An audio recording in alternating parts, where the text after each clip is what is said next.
జగన్ పట్టించుకోలేదు. లేకపోతే ఒక ప్రభుత్వ ఉద్యోగులకి నష్టం వచ్చింది. జగన్ పట్టించుకోలేదు. ఆ రోజున వాళ్ళే తప్పుడోళ్ళు, టీచర్లే ప్రభుత్వానికి అనుకూలంగా ప్రభుత్వానికి వ్యతిరేకంగా నాటకాలు ఆడుతున్నారని వైసీపీ వాళ్ళు అనుకున్నారు కదా! పట్టించుకోలేదు కదా!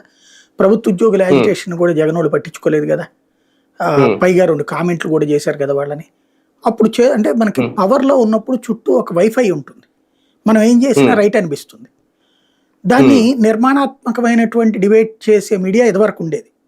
నాకు తెలిసి నేను అబ్జర్వ్ చేసింది అంటే సాధారణంగా నాకు చిరాకు పదం ఒకటి ఉండేది ఇదివరకు.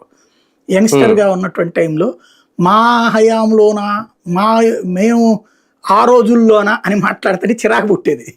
కానీ ఇప్పుడు మనం ఆ ముక్క మాట్లాడాల్సి వస్తుంది అని ఒక్కోసారి నవ్వుకుంటాను అన్నమాట నేను. అంటే గతంలో జరిగినటువంటి అనుభవాన్ని ఏకరవ పెట్టినప్పుడు ఊరుకోండి సార్ అంత ఇప్పుడు ఎక్కడ ఉంటది అని అనుకునేవాళ్ళం.